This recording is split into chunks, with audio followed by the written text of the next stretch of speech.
حسبنا الله ونعم الوكيل نعم المولى ونعم النصير. أعوذ بالله السميع العليم من الشيطان اللعين الرجيم. بسم الله الرحمن الرحيم. الحمد لله الذي جازي كل صانع ورايش كل قانع وراحم كل ضارع ومنزل المنافع والكتاب الجامع بالنور الساطع وهو للدعوات سامع وللقربات دافع وللدرجات رافع وللجبابرة قامع فلا إله غيره ولا شيء يعدله ليس كمثله شيء وهو السميع البصير اللطيف الخبير وهو على كل شيء قدير. الصلاة والسلام والتحية والإكرام على السيد الأنام الذي سمي في السماء أحمد وفي الأرض أبي القاسم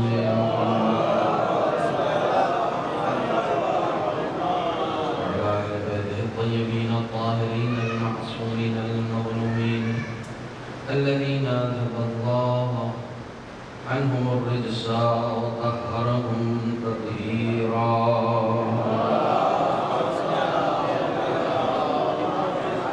واللعنة الدائمة الباقية على أعدائهم وغاصب حقوقهم ومنكري فضائلهم أجمعين. أما بعد، فقد قال الله الحكيم في القرآن الكريم. بسم الله الرحمن الرحيم.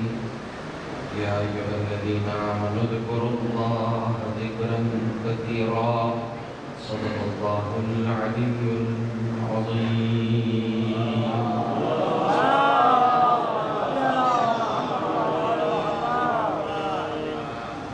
ایک بار ہمارے ناظرین محترم نے کوشش کر دی ہے، ایک بار پھر میں کوشش کر کے دیکھتا ہوں. جو لوگ بکھرے ہوئے ہیں اگر وہ تھوڑا سا تصدیق سی بتا دیں تو شاید گفتگو تھوڑی سی اور سلیقے سے ہو سکے. صلوات پڑھ کر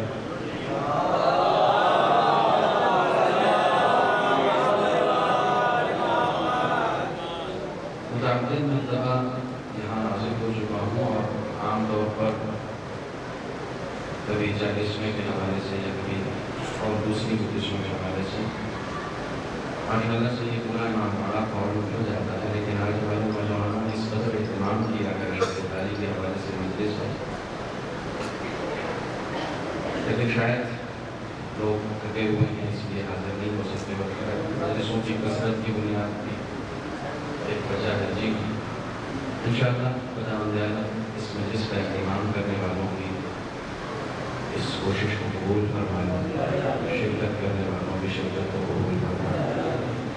ہم سب کو جب بھی اس دنیا سے اٹھائے امام حسین کے عزاداری کی صورت میں اٹھائے. شبداری کربلا کی رسم ہے، شبداری کربلا کی سنت ہے. سب سے پہلی شبداری خود نے کی تھی اور وہ شبداری اسے یزیدی سے حسینی بنانے میں کامیاب ہو گئی تھی. شبداری ایسی ہی ہونی چاہیے کہ شب سے پہلے آپ جو بھی رہے ہوں صبح ہوتے ہوتے آپ فکری اعتبار سے بھی حسینی ہو جائیں، عملی اعتبار سے بھی حسینی ہو جائیں، کردار کے اعتبار سے بھی حسینی ہو جائیں.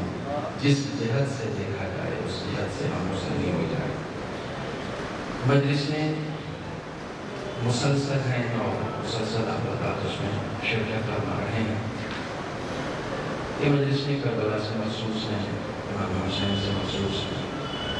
میں نے آج کی اس مجلس کے لیے سورہ مبارکہ احزاب کی آیت کو مطلع سخن کے طور پر پیش کیا ہے. جو لوگ میرے مزاج سے واقف ہیں وہ واقف ہیں کہ میں اسی طریقے سے آرام سے گفتگو کرتا ہوں، اسی طریقے سے آخر کیا کرتا رہوں گا۔ ذکر عنوان ہے۔ ذکر کا مطلب یہ ہوتا ہے کہ خدا کو یاد کرنا۔ دو معنی ہیں، یا ایھا الذین آمنوا اذکروا اللہ ذکرا کثیرا، اے صاحبان ایمان اللہ کا ذکر کرو اور زیادہ سے زیادہ ذکر کرو، ہر وقت اللہ ہی کا ذکر کرو۔ ذکر کرنا یعنی خدا کو یاد کرنا ایک معنی ہے، اور دوسرے معنی ہے خدا کو یاد رکھنا۔ ایک یاد کرنا ہے اور ایک یاد رکھنا ہے۔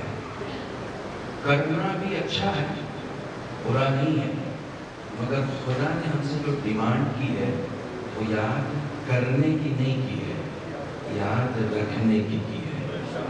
کیونکہ یاد کرنے کا مطلب ہی یہ ہے کہ تم کبھی نہ کبھی ہمیں بھول رہے ہو، اس لیے یاد کر رہے ہو، اور یاد رکھنے کا مطلب یہ ہے کہ تم ہمیں کبھی بھولے نہیں۔ یہ کتابت نہیں ہے، یہ قرآن پڑھ رہا ہوں۔ وَلَا تَكُونُوا كَالَّذِينَ نَسُوا اللَّهَ فَأَنسَاهُمْ أَنفُسَهُمْ، ان لوگوں کی طرح نہ ہو جانا جو خدا کو بھول گئے۔ یہ لوگ خدا کو نہیں بھولے ہیں، در حقیقت اپنے آپ کو بھول گئے ہیں۔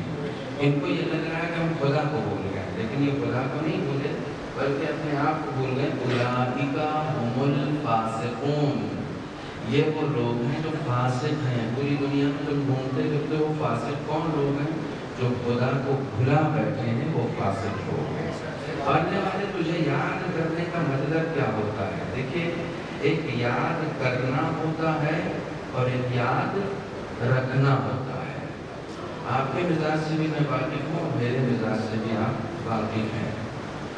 یاد کرنے کا مطلب یہ ہے کہ جیسے ہم لوگ اپنی روزمرہ کی زندگی میں کبھی کسی دوست کو فون کرتے ہیں تو وہ ادھر سے کہتا ہے کہ ہاں بھائی کیسے یاد کیا، بڑے دنوں کے بعد آج تمہیں بھی ہماری یاد آ گئی، تو وہ فوراً ادھر سے کہتا ہے کہ بھائی صاحب ایک ضرورت تھی اس میں، اسی لیے آج آپ کو یاد کیا، تو وہ شکوہ کرے گا۔ دیکھو دوستی اسے نہیں کہتے کہ ضرورت پہ یاد کیا جائے، دوستی اسے کہتے ہیں کہ تم ہمیشہ ہم سے رابطے میں رہو، بات چیت کرتے رہو، ضرورت پڑنے پہ یاد کیا تو کون سا کمال کیا۔ خوشی کے عالم میں بھی یاد کیا کرو، غم کے عالم میں بھی یاد کیا کرو، مصیبتوں میں بھی یاد کیا کرو، خوشیوں میں بھی یاد کیا کرو، ہر لمحہ یاد کیا کرو، یعنی یاد رکھا کرو۔ کہیں ایسا نہ ہو کہ جب کبھی ہم بھی خدا کے سامنے گڑ گڑا رہے ہوں، رو رہے ہوں، فریاد کر رہے ہوں، تو وہ بھی ہم سے کہے کیسے یاد کیا۔ میں چاہتا ہوں ہمیشہ مجھے یاد رکھو، اور تم ہو کہ جب ضرورت پڑتی ہے تب مجھے یاد رکھو۔ میرے لیے مجبوری ہے کہ میں ہمیشہ خدا کو یاد رکھوں، مجبوری ہے۔ اب یہ مجبوری کس معنی میں ہے؟ یہ مجبوری اس معنی میں نہیں ہے کہ خدا بند عالم نے جبراً ہمیں ایسا بنایا ہے کہ ہم اسے یاد رکھیں، نہیں، ہماری مجبوری ہے۔ ہم اسے یاد نہیں رکھیں گے تو کہاں جائیں گے، کیا کریں گے، کیا کریں گے ہم اسے یاد نہیں رکھیں گے تو کیا کریں گے؟ ہم مستقل نہیں ہیں۔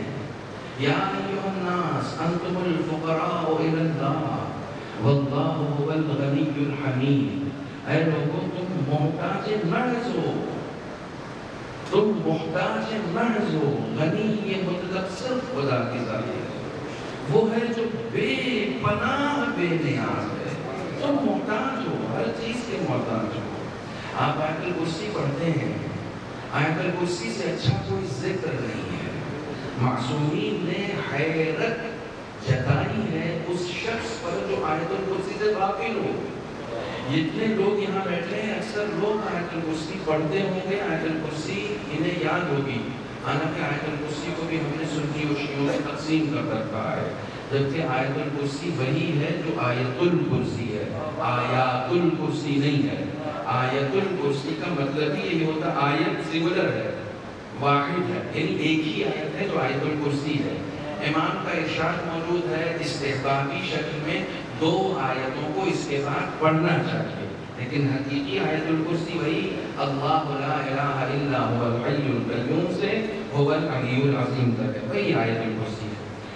آپ آیت الکرسی پڑھتے ہیں، اسی آیت الکرسی میں میرے نوجوان غور کریں اور شاعروں کے لیے بالکل نئی باتوں کی اس آیت الکرسی میں خدا بند عالم کی 12 صفات کا ذکر ہے. 12 صفات کا. یوں ہی تھوڑی ایک بندہ گھر سے نکلتا ہے آیت الکرسی پڑھ کے تو معصوم فرماتے ہیں جب تک گھر واپس نہیں آ جاتا فرشتوں کے حصار میں رہتا ہے. کوئی اسے گزند نہیں پہنچا سکتا, کوئی اسے نقصان نہیں پہنچا سکتا. وہ فرشتوں کے حصار میں ہے. کیوں حصار میں ہے؟ اس لیے کہ وہ آیت الکرسی پڑھ کے نکلا ہے. یہ آیت الکرسی ہے کیا؟ اللہ لا الہ الا هو الحی القیوم, ذکر خدا ہے. آپ نے خدا کو یاد کیا ہے. اس کی تفسیر میں بات نہیں کرنی ہے آیت الکرسی کے اوپر, پوری مجلس میں پڑھ چکا ہوں. یہاں پر مجھے ایک اشارہ کرنا ہے. تم سب کے سب محتاج محض ہو, خدا بند عالم غنی مطلق ہے.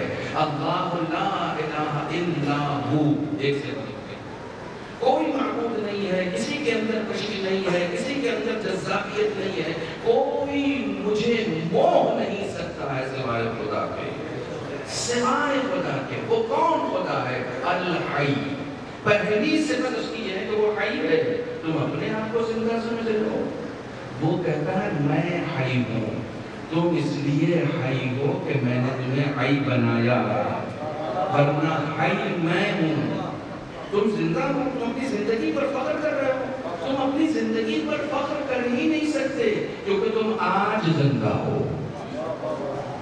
کیونکہ تم آج زندہ ہو. تم یہ یقین سے بھی نہیں کر سکتے کہ تم کل زندہ رہو گے. تو تم کیسے حی ہو؟ حی تو میں ہوں نا. حی وہ ہے جس کے پاس موت نہ ہو. تم حی نہیں ہو, تم میرے تصدق میں حی ہو. توجہ فرمائیے گا. قیوم, تمہارے ہاں کوئی قیام نہیں ہے, کوئی قیومیت نہیں ہے, کوئی ٹھہراؤ نہیں ہے. میں قیوم ہوں, میں قائم ہوں. لفظوں پر توجہ کیجیے گا. میں قائم ہوں یا میں قائم ہوں, یا جس کو میں چاہتا ہوں وہ قائم ہوتا ہے. میرے یہاں ہے. تمہاری جوانی آتی ہے, چلی جاتی ہے, تمہارا بچپنا آتا ہے, چلا جاتا ہے. کوئی چیز ٹکتی نہیں ہے تمہارے پاس, کوئی چیز ٹھہرتی نہیں ہے تمہارے پاس, کیونکہ قیوم میں ہوں. اگر تم میرے رابطے میں رہو گے تو میں تمہیں بھی قائم بنا دوں گا. جوانی ٹھہری رہے گی اور ایسی ٹھہری رہے گی کہ جب میرا قائم آئے گا تو دیکھنے والے حیران ہو جائیں گے کہ 14 صدیوں سے آج تک یہ جوانی قائم کیوں ہے, کیونکہ یہ قیوم کے رابطے میں رہتا ہے. صلوات پر محمد و آلہ.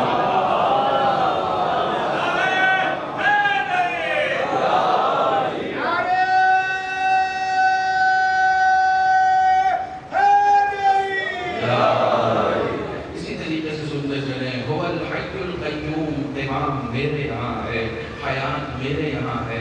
کوئی اگر چاہے کہ اپنی عمر میں 1 سیکنڈ کا اضافہ کر دے, 1 سیکنڈ, منٹ کی بات نہیں کر رہا ہوں میں, 1 سیکنڈ, 1 منٹ, 1 رات, 1 دن. ارے سلیمان نبی بھی 1 لمحے کی مہلت ملک الموت سے مانگتے ہیں تو انہیں نہیں ملتی ہے. کیوں؟ اس لیے کہ حی میں ہوں, میرے علاوہ کوئی حی نہیں ہے. تم اپنی زندگی میں 1 منٹ کا اضافہ نہیں کر سکتے. ذکر کی قیمت سمجھو.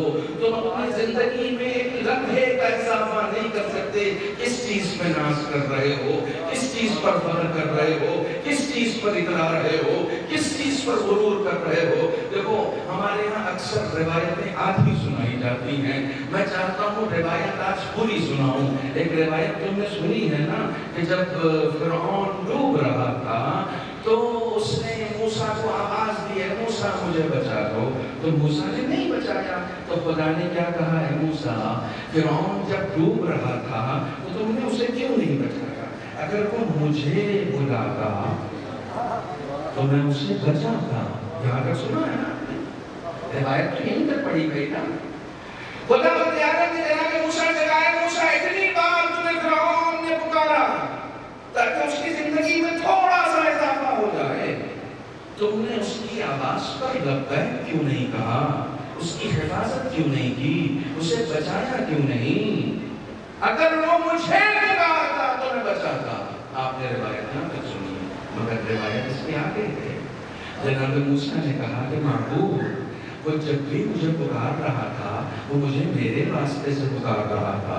وہ جب بھی مجھے پکار رہا تھا کبھی بچپنے میں پالنے کا حوالہ دیتا تھا, کبھی رشتہ داری کا حوالہ دیتا تھا. وہ ایک بار کہتے تھا موسیٰ خدا کے لیے بچا دو.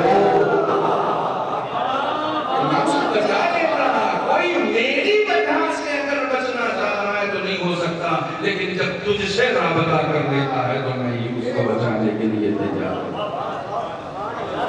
نے کہا ہاں ٹھیک ہے, تم نے ٹھیک کیا, تم نے ٹھیک کیا. اگر یعنی ڈوبتے وقت بھی اسے خدا نہیں یاد آیا. کچھ لوگ اس قدر بھول جاتے ہیں, اس قدر بھول جاتے ہیں کہ انہیں مصیبت میں جو سامنے ہوتا ہے وہی یاد آتا ہے, جو حقیقی قوت ہوتی ہے وہ یاد نہیں آتی ہے. الحی القیوم لا تأخذہ سنۃ ولا نوم. آیت الکرسی پڑھ کے گزر جایا کرو, یہ ذکر پروردگار ہے. تم محتاج ہو. یہ مجمع آج کم کیوں ہے؟ اس سوسائٹی میں بہت مجمع آتا ہے. اتنا بڑا امام باڑہ آپ نے بنایا اس لیے ہے کیونکہ جگہ کم پڑ جاتی ہے. اس لیے مجمع کم ہے کہ آپ محتاج ہیں, مولانا اس چیز کے محتاج ہیں. کچھ لوگ دیر رات تک نہیں جاگ سکتے, سونے کے محتاج ہیں,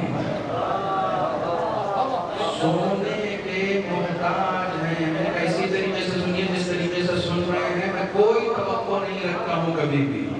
ہم سونے کے محتاج ہیں, ہم نہیں سوئیں گے تو مر جائیں گے.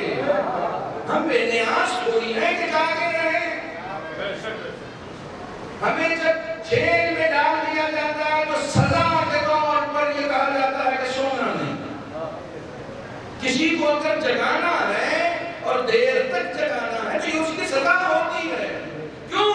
معلوم ہے کہ یہ سونے کا, یہ سوئے گا, اس کے بدن کو آرام کی ضرورت ہے. یہ بغیر سوئے رہ نہیں سکتا, یہ سونے کا محتاج ہے. اور اگر کوئی بہت زیادہ سونے والا ہو اور یہ سوچے کہ میں صرف سوؤں گا اور کچھ نہیں کروں گا تو خوش فہمی میں نہ رہنا, تم جاگنے کے بھی محتاج ہو. صرف سونے کے محتاج نہیں ہو, تم جاگنے کے بھی محتاج ہو. تم یہ سوچو کہ نہیں ہم صرف سوتے رہیں گے. بڑے بڑے سونے والے آئے, وہ بھی جاگنے کے محتاج تھے. یعنی جاگنا بھی تمہاری محتاجی, سونا بھی تمہاری محتاجی. کتنے آرام سے سن رہے ہیں آپ. جاگنا بھی تمہاری محتاجی, سونا بھی تمہاری محتاجی. تم کبھی میرے رابطے میں تو آؤ, میں 300 سال تک تمہیں سنا بھی سکتا ہوں. تم تھکو گے نہیں. کوئی 10 گھنٹے سو جائے نا تو اس کے بدن میں درد ہونے لگتا ہے. اتنا سو گئے آج, اتنا سو گئے کہ نہ پوچھئے. سو نہیں سکتے, زیادہ نہیں سو سکتے. کوئی چاہے کہ 24 گھنٹے تک سوتا رہے, نہیں سو سکتا ہے. کمال ہے, جو اس کے رابطے میں تھا اسے 300 سال تک سلا دیا, اور جب اٹھا تو اتنا فریش تھا کہ جیسے 6 گھنٹے سو کے اٹھا ہوا. زمانہ بدل گیا, حکومتیں بدل گئیں, سکے بدل گئے, نہیں بدلا تو خدا والا نہیں بدلا. یہ ہمارا نیا ہے, پرانا نہیں ہے. مگر خدا کی قسم یہ پرانا بھی ہو جائے گا تو مٹے گا نہیں, مٹے گا نہیں. کیوں نہیں مٹے گا؟ وجہ کیا ہے؟ آپ لکھنؤ جائیے, زیادہ تو لوگ نہیں یہاں سے, لکھنؤ جا کے پوچھئے آصف الدولہ کی مسجد کون سی ہے. لکھنؤ جا کے پوچھئے حسنی امام باڑہ کون سا ہے, سب بتا دیں گے. وہ چوک کی طرف جائیے گا, وہاں سے یوں ہوئیے گا, وہ نیبو پارک آئے گا, ادھر سے رائٹ ہوئیے گا, اور جیسے ہی جائیے گا آپ کو آصفی مسجد بھی مل جائے گی اور آصفی امام باڑہ بھی مل جائے گا. بڑی خاموشی سے سن رہے ہو. اب لکھنؤ جا کے پوچھئے آصف الدولہ کا گھر کہاں ہے, وہ نہیں بتائے گا. جو اپنے لیے بنایا تھا وہ مٹ گیا, جو خدا کے لیے بنایا تھا وہ آج تک باقی ہے. صلوات اور محمد و آدم.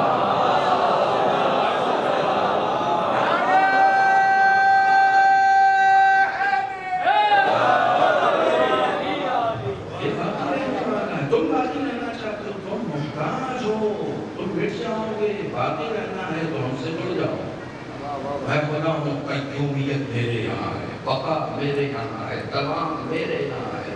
مجلس کر رہے ہو میرے لیے کرو، ممبر پہ آ رہے ہو میرے لیے آؤ، سلام پڑھ رہے ہو میرے لیے پڑھو، نیتوں کو کریکٹ کرو، نیتوں کو کریکٹ کرو۔ ابھی بات ہو رہی تھی چائے پہ جو بات ہوتی ہے اس کو میں ممبر تک بھی لاتا ہوں۔ ابھی بات ہو رہی تھی داد و فریاد کی، اور میں تو ہمیشہ کہتا ہوں اتنے خالص بن جاؤ کہ داد کے لیے بھی مت پڑھو، اتنے خالص ہو جاؤ کہ داد کے لیے بھی مت پڑھو۔ کیسی داد، کیسی فریاد۔ میں لکھنؤ میں تھا، ابھی ایک صاحب کی مجلس ہو رہی تھی، اس میں ان کو داد نہیں ملی، تو وہ آستین چڑھا کے کہنے لگے مجھے سارا ہنر آتا ہے، میں حلق میں ہاتھ ڈال کے داد نکال دیتا ہوں۔ میں نے کہا یہ ذاکر ہے یا قصائی ہے؟ یہ کس لیے بیٹھا ہے؟ یہ ذکر کرنے کا جو بنائیے گا، آپ ہنس رہے ہیں لیکن بات ہنسنے کی نہیں ہے، یہ ذکر کرنے کے لیے بیٹھا ہے، یہ ذکر کرنے کے لیے بیٹھا ہے۔ ذکر یا ذکر خدا ہوگا، یا ذکر علی ہوگا، یا ذکر حسین ہوگا، یہ ذکر کرنے کے لیے بیٹھا ہے۔ دیکھیے انسان کبھی کبھی، میرے سننے کو آپ جیسے سننا چاہتے ہیں ویسے سن لیجیے، جیسے رکھنا چاہتے ہیں ویسے رکھ لیجیے۔ انسان کبھی کبھی اپنی خودی میں اتنا مبتلا ہو جاتا ہے، اس قدر مبتلا ہو جاتا ہے کہ ذکر کر رہا ہوتا ہے تب بھی یہ چاہتا ہے کہ اس کا دھیان ذاکر کی طرف رہے، جن کا ذکر کر رہا ہے اس کی طرف رہے۔ بہت سخت جملہ ہے یہ، بہت سخت جملہ ہے، بہت سخت جملہ ہے۔ اس کو لوگوں کو اپنی طرف کھینچنا ہے، اسی کو کہتے ہیں میں کچھ کہہ گیا، یہ جو میں ہے نا، یہ جو میں آتی ہے کہ میں کچھ کہہ گیا، یہ جو اپنی طرف لے کر آ رہا ہے، تو ان لوگوں کا دھیان اپنی طرف نہ لاؤ۔ درے اہل بیت سے وابستہ رہنے والے داد بھیک میں نہیں مانتے۔ داد کیا وہ کسی چیز کو بھیک میں نہیں مانتے۔ ایک شعر آپ کو پہلے سنا چکا ہوں، پھر سنا دیتا ہوں، والد مرحوم کا ہے، سنا چکا ہوں پھر سنا دیتا ہوں، آپ سن چکے ہیں، میں نے اس کی مقدر سے سنایا، لیکن سن لیجیے بات آ گئی اس کی۔ غزل کا شعر ہے، عالم دین بھی تھے، شاعر بھی تھے۔ شعر کہتے ہیں تخلص تھا ان کا وفا، نام تھا ان کا عباس، عباس علی رضوی نام تھا، اور تخلص اپنا وفا رکھا تھا۔ ثقلین حیدر ایک محفل میں نظامت کر رہے تھے، کہا اس نام کے ساتھ اس سے اچھا تخلص ہو نہیں سکتا، اس نام کے ساتھ یہ تخلص چپک کر رہ گیا ہے۔ دیکھیے کس مزاج کی شاعری کرتے تھے، کہتے ہیں کہ وفا کی داد کا احسان کسی سے ہم نہیں دیتے، وفا کی داد کا احسان کسی سے ہم نہیں دیتے، جو خود دریا لٹاتے آئے ہیں شبنم نہیں دیتے، دریا لٹاتے آئے ہیں شبنم نہیں دیتے۔ تمہارے پاس فضائل اہل بیت کا دریا ہے، تم واہ واہ کی شبنم بھی کرنے پڑے، اس سے بھی باہر آ جاؤ، اس سے بھی باہر آ جاؤ۔ جب تم بولو تو تمہارے ذہن میں تم نہ آؤ، حسین آئے۔ جب تم بولو تو سننے والوں کے ذہن میں تم نہ آؤ، علی آئے۔ جب تم بولو تو سننے والوں کے ذہنوں میں تم نہ آؤ، اہل بیت آئے۔ بولنے کا کمال یہ ہے، الحی القیوم، وہ حی بھی ہے اور قیوم بھی ہے، لا تأخذہ سنۃ ولا نوم، تمہیں نیند آتی ہے، تم سونے کے محتاج ہو، تم جاگنے کے محتاج ہو، وہی سب سے بے نیاز ہے۔ خدا کی قسم جو اس کا ہو گیا وہ سوتا رہا، سونے سے بھی نہیں دیکھا، جو اس کا ہو گیا اسے کبھی کسی نے سوتے ہوئے نہیں دیکھا، اسے کبھی کسی نے سوتے ہوئے نہیں دیکھا۔ لوگ حیران تھے علی سوتے کب ہیں، علی سوتے کب ہے، کیونکہ قرآن نے کہہ دیا تھا کہ لا تأخذہ سنۃ ولا نوم، اسی لیے شب ہجرت میں بسترخوان پہ سوئے، تاکہ پتہ چل جائے کہ علی سوتے ہیں۔ ایک انسان زیادہ دیر جاگ نہیں سکتا، 1000 رکعت نماز پڑھتے تھے مولا کائنات، ہر شب میں 1000 رکعت نماز پڑھتے تھے۔ علامہ امینی سے کسی نے پوچھا کہ کیسے ممکن ہے کہ کوئی ایک رات میں 1000 رکعت نماز پڑھ سکتا ہے؟ تو انہوں نے کہا پڑھ سکتا ہے، میں نے پڑھ کے دیکھی ہے۔ انہوں نے پڑھی، انہوں نے ایک بار پڑھا، حالانکہ وہ جاڑے کی رات تھی، لمبی رات تھی، اس میں پڑھی، لیکن کہا یہ سب نہیں پڑھ سکتے، جن کے وقت میں اللہ برکت دیتا ہے وہ پڑھ سکتے ہیں۔ سب نہیں پڑھ سکتے، برکت ہونی چاہیے وقت میں۔ تم سونے کے محتاج ہو، تم جاگنے کے محتاج ہو۔ لہو ما فی السماوات و ما فی الارض۔ میں اس لیے پڑھ رہا ہوں تاکہ خدا یاد رہے۔ لہو ما فی السماوات و ما فی الارض۔ مجھے خاموشی سے ہونے والی مجلس اچھی لگتی ہے، لیکن مجبوری ہے، میں کبھی کمپرومائز نہیں کرتا اس معاملے میں، کبھی کمپرومائز نہیں کرتا کہ نہیں وہ دال نہیں مل رہی ہے تو میں ٹریک بدل دوں اور یہ کروں، یہ سب میں کرتا ہی نہیں۔ میں آپ کو کچھ سنانے آیا ہوں۔ میں ابھی مبارک پور گیا تھا، وہاں مجلس پڑھنے، اس سے پہلے ایک پیشان بیٹھے، انہوں نے اتنا ڈانٹا مجمع کو دال نہ دینے پر، اتنا ڈانٹا، آپ بول نہیں رہے ہیں، آپ بول نہیں رہے ہیں۔ پھر میں بیٹھا اور میں نے بیٹھتے ہی ان سے کہا کہ بولنے آپ بیٹھے تھے اور ان سے کہہ رہے تھے جو سننے آئے ہیں۔ بولنا آپ کو تھا اور آپ ان سے بولنے کے لیے کہہ رہے تھے کہ جو سننے آئے ہیں۔ ارے یہ بات فطری طور پر ہے، کوئی اچھی بات کی سنتے ہیں تو بات نکل آتی ہے، یہ تو فطرت ہے۔ مانگنا عیب ہے، مانگنا تو کسی بھی چیز کا دنیا سے عیب ہے۔ جو مانگنا ہے خدا سے مانگو۔ مجلس کی تعریف ہی مانگنی ہے تو خدا سے مانگو نا۔ ان سے کیا مانگ رہے؟ جو خود یہاں لینے آئے ہیں، جو خود یہاں لینے آیا وہ کیا دے گا؟ جو دینے آتے ہیں ان سے مانگو۔ صلوات اور محمد و آلہ۔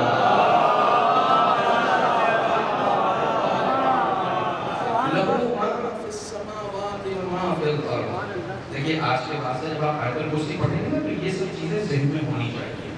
لہو ما فی السماوات و ما فی الارض۔ جو کچھ زمین و آسمان میں ہے سب اس کا ہے۔ تم سمجھ رہے تھے تم مالک ہو؟ مولانا زیدی سوسائٹی میں ماشاءاللہ سے 800 گز زمین لے کے مکان بنایا ہے، تم مالک نہیں ہو۔ قرآن کہہ رہا ہے لہو ما فی السماوات و ما فی الارض، جو بھی چیز ہے اس کا مالک میں ہوں، تم مالک نہیں ہو۔ تمہارے نام فلیٹ ہو گیا تو مجھ کو اپنے آپ کو مالک سمجھنے لگے، تمہارے نام زمین آ گئی تم اپنے آپ کو اس کا مالک سمجھنے لگے۔ اس ملکیت کو خارج کیا ہے اسلام نے۔ کسی بھی چیز کا اپنے آپ کو مالک مت سمجھو، تم مالک نہیں ہو، تم بندے ہو، اور بندہ مالک نہیں ہوتا۔ یا بندے بن جاؤ یا مالک بن جاؤ، تم بندہ ہو، مالک نہیں ہو۔ اس نے کہا لہو ما فی السماوات و ما فی الارض مالک یوم الدین۔ مالک یوم الدین کا کیا مطلب ہے؟ صرف وہ یوم جزا کا مالک ہے، ہر وقت کا مالک ہے، ہر چیز کا مالک ہے۔ توجہ فرمائیے گا، لہو ما فی السماوات و ما فی الارض، جو کچھ بھی زمین و آسمان اور اس کے درمیان ہے وہ سب اس کا ہے، تمہارا کچھ بھی نہیں ہے۔ ذرا سی زمین تمہارے نام ہو جاتی ہے تم اپنے آپ کو مالک سمجھنے لگتے ہو۔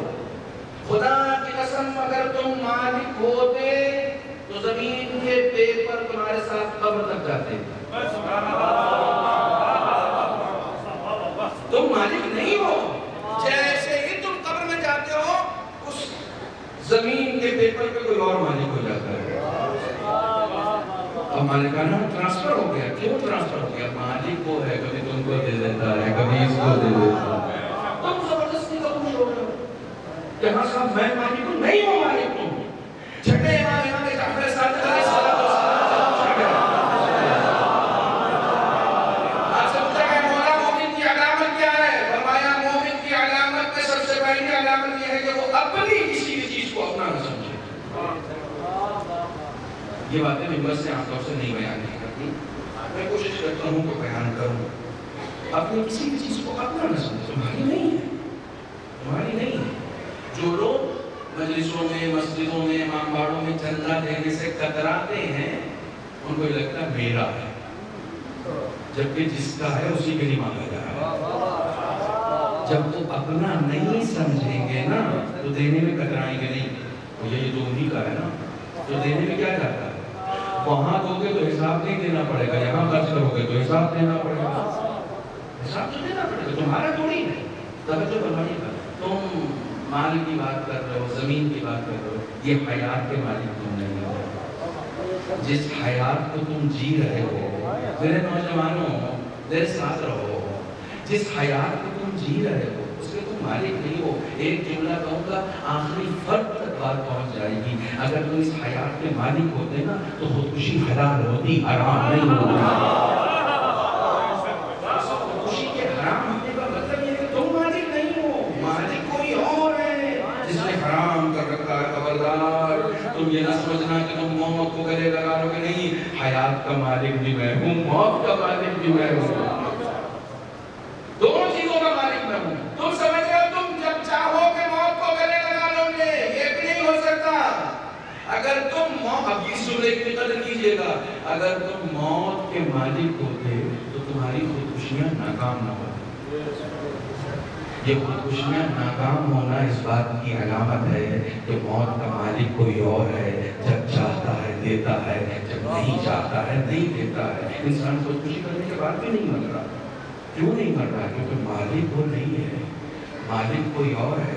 آپ جائیے آیت اللہ سیستانی سے پوچھئے کہ میں اپنی ایک آنکھ نکال کے پھینک دوں، ایک آنکھ اپنی نکال کر میں پھینک دوں، مجھے اجازت ہے؟ نہیں، نہیں اجازت ہے، کیوں؟ تمہاری تھوڑی ہے، تمہاری تو نہیں ہے۔ تم اپنے اعضاء کو کاٹنے کے لیے جا کے شرعی مسئلہ دریافت کرو کہ میں اپنے کسی عضو کو کاٹوں، انگلی کاٹوں، نہیں کر سکتے، نہیں کر سکتے۔ کیوں نہیں کر سکتے؟ تمہاری نہیں ہے۔ کوئی کہہ رہا ہے کہ میں تمہارے ہاتھ کاٹنا چاہتا ہوں، سنو امام حسین کی مجلس میں بیٹھنے والوں سنو، میں تمہارا ہاتھ کاٹنا چاہتا ہوں، نہیں، نہیں کر سکتے صاحب، نہ تم مالک ہو نہ میں مالک ہوں۔ تم کاٹنا چاہو گے تو میں کاٹنے نہیں دوں گا، میں کٹوانا چاہوں تو میں کٹوا نہیں سکتا۔ کیوں؟ کیونکہ نہ یہ مالک ہے نہ میں مالک ہوں۔ مگر میں نے دیکھا کہ لوگ کربلا جا رہے ہیں تو ظالم نے کہا ایک ہاتھ دینا پڑے گا تب جا سکتے ہو۔ اس نے ہاتھ بڑھا دیا، کیوں؟ مالک کی زیارت کے لیے جا رہے ہیں، جن کے صدقے میں میرے پاس ہاتھ ہے، میں ان کی زیارت کے لیے جا رہا ہوں۔ یہاں پر حلال ہو گیا، یہاں حلال ہو گیا، نہ صرف یہ کہ یہاں حلال ہو گیا، یہاں ہاتھ دینے کا جو اجر ہے اس کا کوئی اندازہ نہیں لگایا جا سکتا۔ تم قیمت تو اندازہ کرو، تمہاری قیمت کتنی زیادہ ہے، تمہاری قیمت کتنی زیادہ ہے۔ ایک امام حسین کی زیارت اتنی قیمتی ہے، تم یہ اپنے گھر میں بیٹھے ہو، یہ تمہارا گھر نہیں ہے، یہ حسین کا گھر ہے، یہ حسین کا گھر ہے۔ سنو، میں تمہیں فضائل میں بلانا چاہتا ہوں، یہ حسین کا گھر ہے۔ حیف ہے ان دامنوں پر جو در حسین سے خالی ہاتھ چلے جائیں، ہے یہاں آ کے بھی خالی ہاتھ چلے جائیں اور کچھ نہ لے کر جا سکے۔ ممکن نہیں ہے کوئی در حسین کے نام پہ کوئی گھر سے نکلے اور خالی ہاتھ چلا جائے، ممکن نہیں ہے، ممکن نہیں ہے۔ کچھ لے کر جانا، ارادہ کر کے آؤ، مجلس حسین میں جا رہے، کیا لینا ہے مولا سے کہہ کر آؤ، مولا سے کہہ کر آؤ۔ یہ یاد رکھنا جو موضوع ہے یہ بڑا اہم موضوع ہے، بہت اہم موضوع ہے، میں آپ کا وقت زیادہ نہیں ہوگا، یہ بہت اہم موضوع ہے۔ مجھے مولا سے کچھ لینا ہے، کیا لینا ہے تم کو ڈیسائیڈ کرنا ہے، بڑی قیمتی ہے۔ ہمارے زمانے کا حسین کون ہے؟ ہمارے زمانے کا حسین نہیں ہے، کوئی پرٹیکولر پلیس نہیں ہے کہ جہاں پر امام کو چھپا دیا گیا ہے، کوئی خاص جگہ نہیں ہے، نگاہوں میں پڑتا ہے، وہ یہی ہے، وہ ہمارے درمیان ہے۔ لیکن تمہارا اپنا رابطہ کیا ہے ان سے؟ امام حسین ان کے جد کی مجلس کی ہے تم نے، ان سے کیا رابطہ ہے؟ ان سے تمہارا رابطہ کیا ہے؟ ان کے جد کے لیے تم نے فرش اعظم بچھایا ہے۔ یہ ممکن ہے، مجھے ابھی ایک صاحب نے یہ بات حالانکہ کہنے کی نہیں، صرف مثال کے طور پر عرض کر رہا ہوں، حالانکہ کہنے کی نہیں تھی، بات آ گئی تھی پاکستان سے صاحب نے مجھے میسج کیا کہ مولانا آپ کے والد کی یہ اظہار ثواب کے لیے ہم 5 مجلسیں کر رہے ہیں. اسے کچھ ریزنس تھے اسے رہنے دے، مگر ایک آدمی میرے والد کی مجلس وہاں کر رہا ہے نا تو مجھ سے بتا رہا ہے، مجھے بھی بتانا چاہتا ہے کہ آپ کے والد کی کر رہے ہیں، آپ کے والد کی مجلس کر رہے ہیں. یعنی جس کی مجلس کرتا ہے نا اس کے وارثوں سے رابطہ ہونا چاہیے. میرا کیا رابطہ ہے؟ حسین کے وارث سے میرا کیا رابطہ ہے؟ میں کب ان کو یاد کرتا ہوں، کتنا یاد کرتا ہوں اور کتنا یاد رکھتا ہوں. آج کون سا دن ہے؟ سنیچر. کل کیا تھا؟ جمعہ. کل ان کے ظہور کا دن تھا. ہم میں سے کتنے لوگوں کے ذہن میں آیا صبح صبح کہ آج مولانا کے ظہور کا دن ہے؟ یاد رکھنا. یاد رکھنا کسے کہتے ہیں؟ معاف کیجیے گا اس میں بات نہیں ہے مگر ایک میسج جو گھر تک جائے گا. جمعے کا دن گزر گیا، ہم لوگوں کے ذہنوں میں کتنے لوگوں کے ذہنوں میں آیا کہ آج امام کے ظہور کا دن ہو سکتا ہے آج ظہور ہو جائے. کوئی وقت معین ہے؟ جمعے کا دن بتایا گیا ہے ہمارے ظہور کے لیے، میرے ذہن میں نہیں آیا. اس کا مطلب میں ایسا منتظر ہوں جس کے ذہن میں یہ بھی نہیں آتا کہ جمعے کے دن امام کا ظہور ہو. سوری ٹو سے میں ایسا منتظر ہوں. ٹھیک ہے، تھوڑا سا غفلت سے بیدار ہونا. ٹھیک ہے، عام طور سے ہم ذاکرین اپنے مجمع کو اپنے لیے بیدار کر رہے ہیں. کوئی تھوڑا بیدار ہو جائیے، تھوڑا بیدار ہو جائیے کہ ان کو داد دے دیجیے، تھوڑا بیدار ہو کے ان کو داد دے دیجیے. میری داد کسی کام کی نہیں ہے، لیکن اگر کوئی غفلت سے بیدار ہو گیا نا تو اس کی زندگی بھی آباد ہو جائے گی، آنے والی نسلوں کی زندگی بھی آباد ہو جائے گی. غفلت سے بیدار ہو جاؤ. کس چیز کے غفلت سے؟ بھیا تمہارا امام تمہیں دیکھ رہا ہے، تمہیں دیکھ رہا ہے. دشمن تمہیں مٹانے کے در پہ ہے. امام یہ کہتے ہیں کہ میری نگاہ کرم تم پہ نہ ہو تو یہ دشمن تمہیں نیست و نابود کر دیں. تم اگر باقی ہو تو میری نگاہ کی وجہ سے. جس کے نگاہ کرم کی وجہ سے ہم باقی ہیں، ہم اسے دن میں ایک بار بھی نہیں یاد کرتے، نہیں یاد کر سکتے، کرتے ہی نہیں ہیں. ہم تو نماز کے بعد جو زیارت بھی پڑھتے ہیں السلام علیکم یا مولانا یا صاحب الزمان، اس وقت بھی میرا دھیان کہیں اور رہتا ہے. میرے دھیان میں یہ رہتا ہی نہیں ہے کہ میں اپنے امام وقت کو سلام کر رہا ہوں. خدا بندے آدم کو کہنا پڑا اقیم الصلاۃ لذکری. نماز پڑھ رہا ہو، نماز تو مجھے یاد کرنے کے لیے پڑھتے ہو. نماز کس کے لیے یاد نہیں پڑھتا؟ مجھے بتائیے، نماز آپ کس کے لیے پڑھتے ہیں؟ خدا کے لیے پڑھتے ہیں نا. خدا کہہ رہا نماز میں میرا ذکر کرو. عجیب بات ہے، عجیب بات ہے. خدا عجیب بات ہے. خدا کہہ رہا نماز میں میرا ذکر کرو. وہ تو کس کا ذکر کر رہا ہوں؟ نماز نماز شروع ہو رہی ہے وضو سے، وضو کرتا ہوں، رفع ہونے حدث کے موا ہونے نماز کے واجب قربت اللہ، اللہ کا نام آ گیا. اذان کو اللہ اکبر، اللہ کا نام. اذان ختم ہوئی لا الہ الا اللہ، اللہ کا نام آ گیا. میں نے اقامت کہی اللہ کے نام سے شروع، اللہ کے نام سے ختم. پھر نیت کی تکبیرۃ الاحرام، اللہ کے نام سے شروع.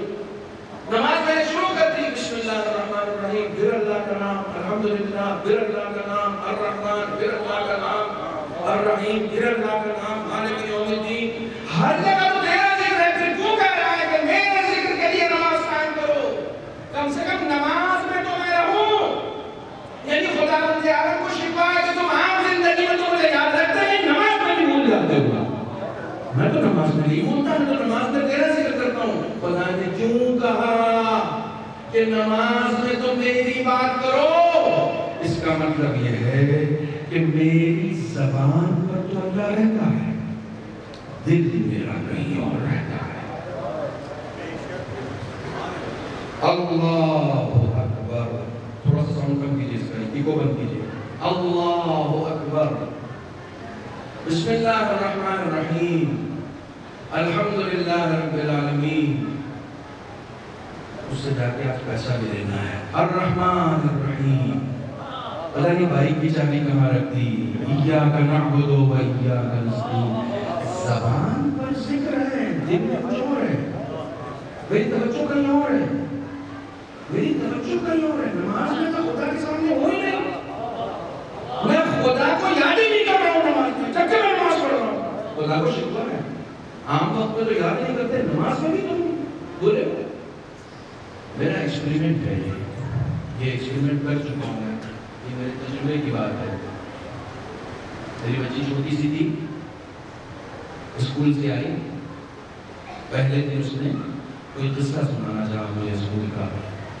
بابا پتہ ہے آج جب میں اسکول گئی تو میم نے کیا کہا؟ اب اس نے کہا میم نے کیا کہا اور وہ جو کچھ بھی اس کے ساتھ ہوا تھا وہ سنانے لگی تھی. میں میرے موبائل نکالا اور موبائل دیکھنے لگا تو وہ میرے اوپر چیخ پڑی، کہتی بابا میں آپ سے بات کر رہی ہوں، آپ کا دھیان کدھر ہے؟ ایک چھوٹی سی بچی کو یہ بات گوارا نہیں ہوتی کہ اگر کوئی اس سے بات کر رہا ہے تو اس کا ذہن کہیں اور رہے. خدا کے سامنے تم کھڑے ہو کر اس کی نماز پڑھ کے اس سے بات کر رہے ہو اور تمہارا ذہن کہیں اور رہے.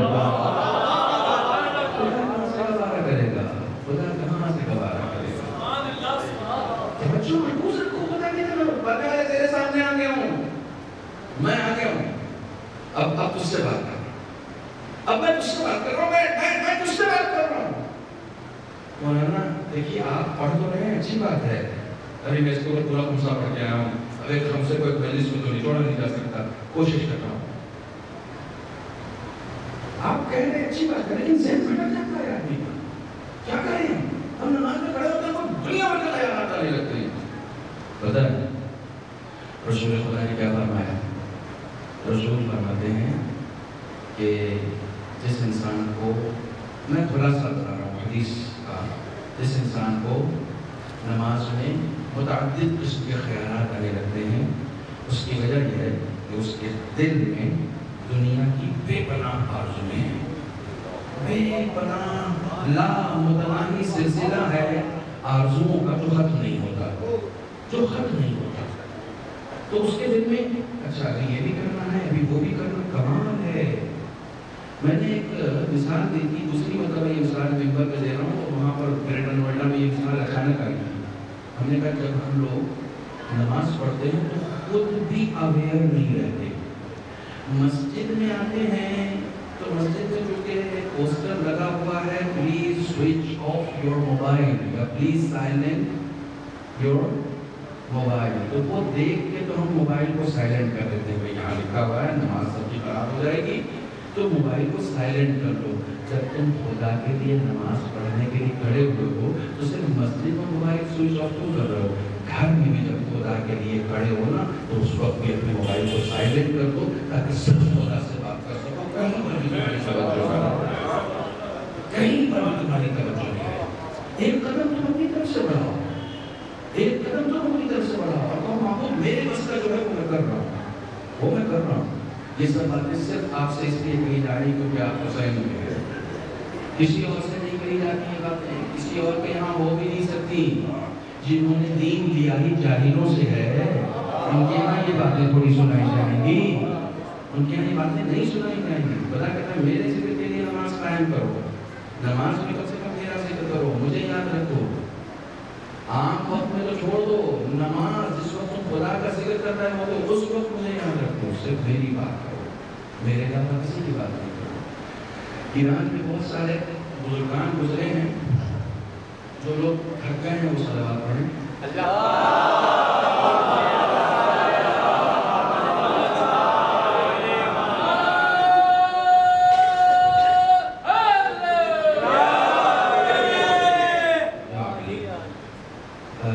بہت سارے بزرگان گزرے ہیں جن کو بولوں میں زمان کہا جاتا ہے، آج کی ڈیٹ میں بھی ہیں.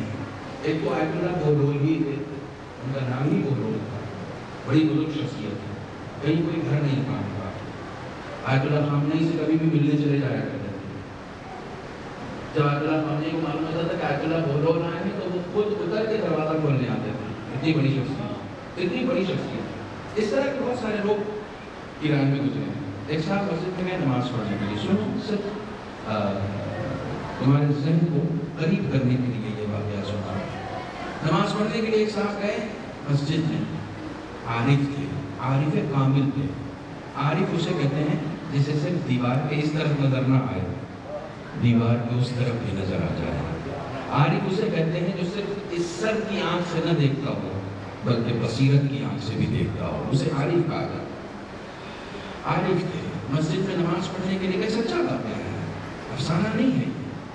نماز پڑھنے کے لیے گئے. پہلی رکعت تو انہوں نے جماعت کے ساتھ پڑھی، دوسری میں فرادہ ہو گئے، پہلی ہی سب میں کھڑے تھے بالکل کونے میں، تاکہ کسی کی نماز ڈسٹرب نہ ہو، ایسی ہی جگہ کھڑے ہوتے تھے کونے میں۔ دوسری رکعت سے فرادہ ہو گئے، اور فرادہ ہونے کے بعد وہیں پر بیٹھ کے جو آسودہ لے کر آئے تھے، کھانا وانا تھا ان کا پھر کہیں نکلنا تھا، وہیں بیٹھ کے کھانا کھانے لگے۔ اب جیسے ہی نماز ختم ہوئی اس کے بعد ایسی بات ہے کہ مسجد میں کیا ہوگا، اگر کوئی نماز اپنی فرادہ کرے اس کے بعد وہیں بیٹھ کے کھانا کھانے لگے تو لوگ تو ہم فوراً اپنے ایمان سے خارج کر دیتے ہیں نا ایسے لوگوں کو، تو ہم نے وہاں پر ایمان سے خارج کرنا شروع کر دیا۔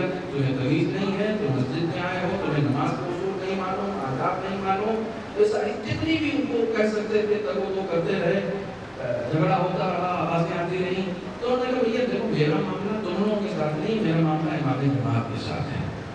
کہا امام جماعت کے ساتھ کیا معاملہ ہے؟ کہا پھر انہیں سے کہوں گا نا، کسی اور سے تھوڑی کہوں گا، کیونکہ میرا معاملہ ہی ان کے ساتھ ہے۔ سنو حسینی و فرش اعضاء پر بیٹھنے والوں سنو، مومن کی علامتوں میں سے ایک علامت یہ ہوتی ہے کہ وہ جس کی بات ہوتی ہے اسی سے کہتا ہے، کسی اور سے نہیں کہتا۔ کیونکہ اگر معاشرے میں اصلاح قائم کرنی ہے تو اس سے کہو جس کی غلطی ہے، دوسروں سے مت کہو، دوسروں سے کہو کہ وہ فساد پھیلے گا، فساد پھیلے گا۔ انہوں نے کہا میرا معاملہ امام جماعت کے ساتھ ہے، میں ان سے کہوں گا، تم سے نہیں کہوں گا۔ امام جماعت آ کے ہمیں کیا معاملہ ہے بتائیے؟ کہا سرکار یہاں نہیں کر سکتا، کمرے میں چلیے۔ وہ کمرے میں آ گئے، انہی کے حجرے میں لے کر چلے گئے، امام جماعت اپنے حجرے میں لے کر چلے گئے جو ان کا کمرہ مسجد میں بنا ہوا تھا۔ مغرب کی نماز ہوئی تھی، عشاء کی نماز باقی تھی۔ مولانا جب کمرے میں لے کر گئے تو انہوں نے پوچھا کہ آپ نے کیا کیا؟ نماز بیچ سے توڑ کر، نماز بیچ سے فرادہ کر کے اپنی نماز مکمل کر کے آپ کھانا کھانے لگے۔ کہنے لگے سرکار میں نماز جماعت سے ہی پڑھ رہا تھا، لیکن ابھی 3-4 دن پہلے آپ ایک خچر خرید کے لے آئے۔ کہنے لگے کہا وہ 2 دن سے بیمار ہے۔ کہاں؟ کہا اس کو آپ بیچنے نکل گئے؟ کہاں؟ لیکن آپ کو کیسے پتا؟ کہا آپ نمازی میں تو نکلے تھے، مجھے پتا چل گیا کہ آپ نماز سے نکل گئے۔ جب آپ نماز سے نکلے تو میں جماعت سے نکل گیا، کیونکہ آپ خدا کی بارگاہ میں تھے نہیں۔ معاف کیجیے گا، آپ خدا کی بارگاہ میں تھے نہیں۔ آج خدا بحثت کے لکھا جاتا لوگوں کے ذہنوں کو پڑھ لیتے تھے، پتہ نہیں اللہ عالم بالصواب، ان کے لکھا جاتا بہت سارے علماء ایسے گزرے جو پڑھ لیتے تھے، ذہنوں کو پڑھ لیتے تھے۔ انسان نماز میں ہے بھی یا نہیں ہے اس کو ان کو پتہ چلتا ہے۔ کہنے کہ آپ خچر بیچ لیں گے، میں ادھر پر آ ہو گیا، میں نے کہا کام ہے آپ کے ساتھ خچر بیچ لیں گے، مجھے نماز میں رہنا تھا، مجھے نماز میں رہنا تھا۔ رونے لگے، مولانا رونے لگے، باہر آ کے لوگوں سے کہا کہ جسے تم ذوق کر رہے ہو وہ ولی خدا ہے، وہ ولی خدا ہے، وہ عارف باللہ ہے، وہ عارف باللہ ہے۔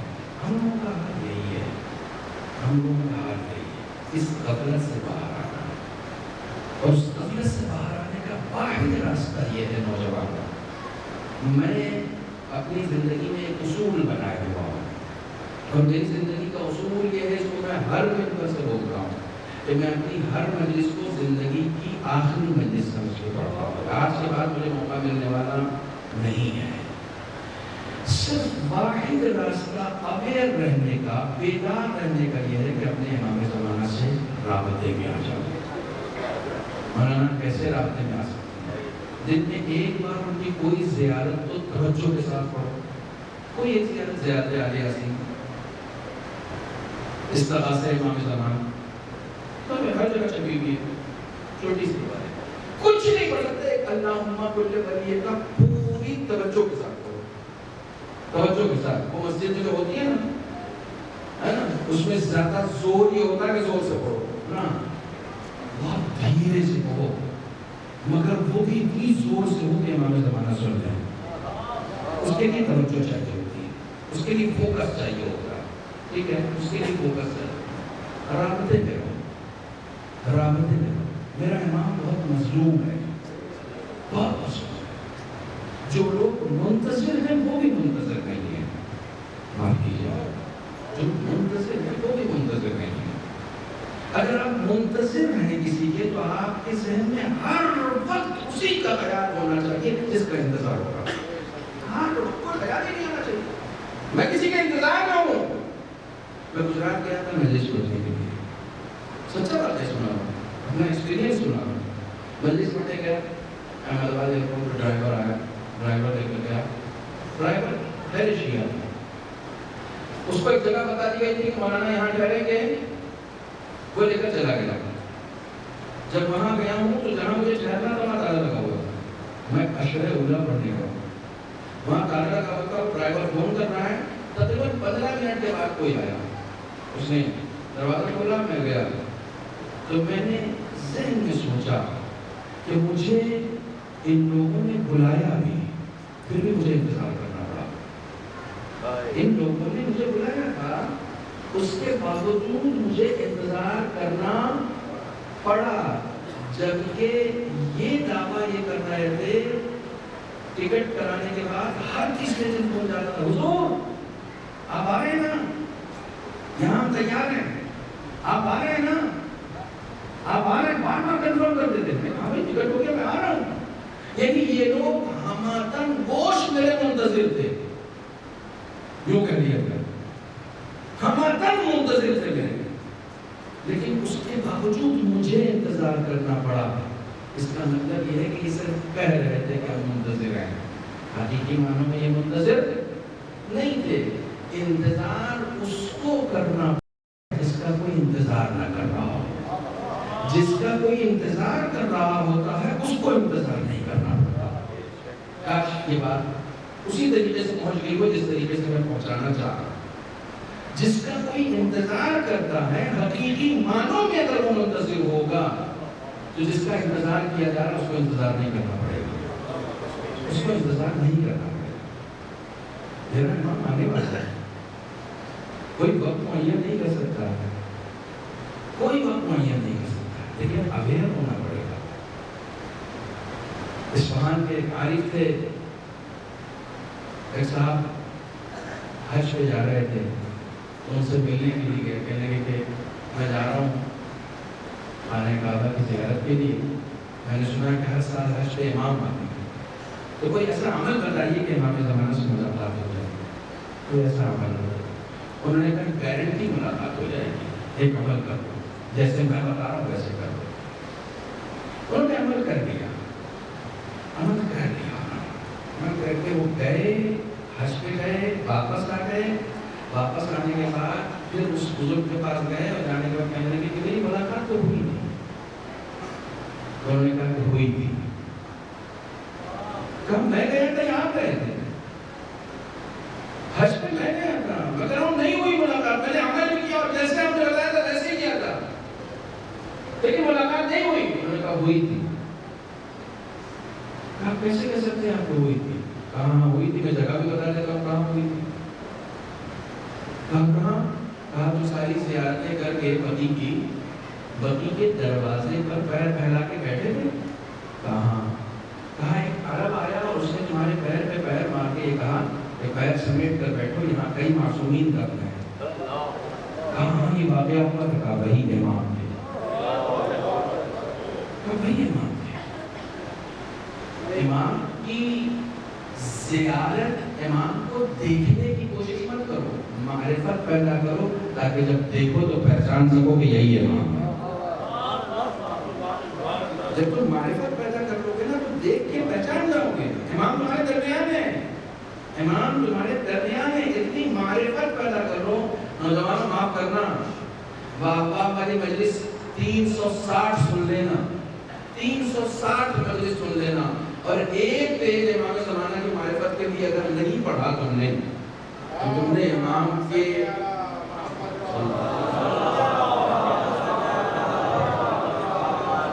امام کی امت ہونے کا حق ادا نہیں کیا. کتنی کوشش کی ہم نے امام زمانہ کو یہ معرفت حاصل کرنے کے لیے کیا کیا ہے, کیا کیا ہے, ہم نے کیا کیا ہے, کتنی محنت کی ہے. ہم نے اپنی طرف سے کوئی محنت نہیں, بس ٹوٹلی ڈیپینڈ ہے مولوی کے اوپر. وہ آئے مجلس میں پڑھے, اور کچھ اختلافی باتیں ہو جائیں تو دوسرے مولوی سے ان کا پوچھیں کہ انہوں نے کیا کیا. ان کو وہاں ممبر سے اتار دیا گیا, ان کو وہاں پڑھنے نہیں دیا گیا, انہوں نے اس کے خلاف پڑھ دیا, انہوں نے اس کے خلاف الجھ گئے. ہم نے اپنی عزاداریوں کو برباد کر دیا اس چکر میں، ہم نے اپنی مجلسوں کو برباد کر دیا اس چکر میں، برباد کر دیا. انہی سب چیزوں میں الجھے رہے. وہ ان کی انجمن، یہ ان کی انجمن، یہ ان کا مولوی، یہ ہمارا مولوی. تمہارا اور ہمارا کہاں سے ہو گیا؟ جو ہے سب حسین کا ہے. یہ اسی وقت ہوگا جب تم حسین کے ہو جاؤ گے، اور جب تم حقیقی معنوں میں حسین کے ہو جاؤ گے تو تمہارا اور ان کا مولوی رہے گا ہی نہیں. رہے نہیں. انہوں نے کہا کہ ملاقات ہوئی تم پہچان نہیں سکے. اگلا بیجت کا پرانا جملہ سنا رہا ہوں، بہت سارے مولویوں سے آپ نے سنا ہوگا. کسی نوجوان نے آگے کہا کہ کیا کریں کہ امام زمانہ کو دیکھ سکیں، تو انہوں نے کہا کہ دیکھنے ہی کی کوشش کیوں کرتے ہو، معرفت کیوں نہیں پیدا کرتے؟ دیکھا تو شبر نے کی تھا. پہچان کہاں سکا اپنے امام وقت کو؟ دیکھنا کمال نہیں ہے، پہچاننا کمال ہے. وہ دل میں معرفت کا نور جب تک نہیں آئے گا اپنے امام کو پہچان نہیں سکتے. انہوں نے کہا 2 منٹ دے سکتے ہو اپنے امام کو؟ نوجوانوں تمہارے لیے پڑھ رہا ہوں. یہ بزرگوں نے اپنا کام کر دیا ہے. ان لوگوں نے ہمیں اتنی ہمت دی ہے کہ میں رات میں 1 بجے بھی 2 بجے بھی یہ باتیں کر رہا ہوں. یہ بزرگوں نے مجھے ہمت دی ہے. تمہارے لیے کہہ رہا ہوں، تمہاری پوری زندگی بچی ہوئی ہے. 24 گھنٹے میں سے صرف 2 منٹ امام زمانہ کو دو، صرف 2 منٹ. آج سے دینا شروع کرو، شروع کرو. 2 منٹ. یہ میں نہیں کر رہا ہوں، اس کی عالم نے کہا. اس کی عالم نے کہا دعا کرتے کر جاؤ گے، عمل کرتے جاؤ گے، روزانہ 40 صبح تک دعائیں آئے پڑھتے چلے جاؤ گے. ہو سکتا ہے 10 بار تم نے دیکھا امام زمانہ کے لیے ملتا ہے کہ جیسے ہی ظہور فرمائیں گے ہر چاہنے والے کا کرے میں نے تم کو دیکھا ہوا ہے، میں تم کو پہچانتا ہوں، میں نے تم کو دیکھ رکھا ہے. آپ جائیے پڑھیے کتابیں. ہر دیکھنے والا کہتا ہے یہ بھائی ہے، ان کو میں نے کئی بار دیکھا ہے. اس کا مطلب دیکھا تھا، پہچان نہیں پایا، معرفت نہیں پیدا کی تھی. جس کو دیکھا ہے، اور خاص طور سے امام حسین کی، میں نوجوانوں کو سلام کرتا ہوں، تم نے امام حسین کی مجلس کی. یہ امام جب ظہور کریں گے نا، جب ظہور کریں گے تو اپنا تعارف امام حسین کے حوالے سے کرائیں گے. جانتے ہو میں اس کا بیٹا ہوں، یہ جیسے 3 دن کا بھوکا اور پیاسا رہ کے شہید کیا ہے. اپنا تعارف امام حسین کے ذریعے سے کرائیں گے. جانتے ہو کیوں؟ کیونکہ ہو سکتا ہے امام زمانہ کو کوئی پہچاننے سے انکار کر بھی دے، لیکن امام حسین سے تعارف اس لیے ہوگا کہ اس وقت دنیا میں کوئی بھی ایسا آدمی نہیں ہوگا جو حسین کو نہ پہچانتا ہوگا. تو جو مجلس سے کر رہا ہوں حسین کو پہچانے کا کام کر رہے ہو، گھر گھر میں حسین پہنچانے کا کام کر رہے ہو، گھر گھر میں حسین پہنچانے کا کام کر رہے ہو. حسین پہنچے گا تب وہ آ کر کہے گا میں حسین کا بیٹا ہوں، تب وہ آ کر کہے گا کہ میں حسین کا بیٹا ہوں. اپنے امام سے بات کرنا. انہوں نے کہا 2 منٹ، 24 گھنٹے میں 2 منٹ اپنے امام کو. سنو نوجوانوں، تمہاری مشکل حل کر رہا ہوں، منبر کی قسم کھا کے کہتا ہوں، قرآن لے آؤں میں سر پہ رکھ کے کہتا ہوں، تمہاری مشکلیں حل ہو جائیں گی. 2 منٹ اپنے امام کو دو. پہلے 1 منٹ میں اپنی ضرورتیں بیان کرو اپنے امام سے. مولا فلاں مشکل ہے، مولا یہ چاہیے، نوکری نہیں لگ رہی ہے، پڑھائی پوری ہو گئی ہے، رزلٹ آنے والا ہے، مولا آپ دعا کر دیجئے، مولا آپ عنایت کر دیجئے. یہ میرے الفاظ ہیں. تم کو اپنے زمانے کا لیٹسٹ فون بھی چاہیے نا، مولا سے مولا سے مولا یہ چاہیے مجھے. باپ ہیں تمہارے، انا وعلی ابواہ هذه الامہ، تمہارے اور علی اس امت کے باپ ہیں. کوئی بھی ضرورت ہوتی باپ سے کہتے ہو نا، باپ سے کہتے ہو نا، ضد کرتے ہو نا باپ سے.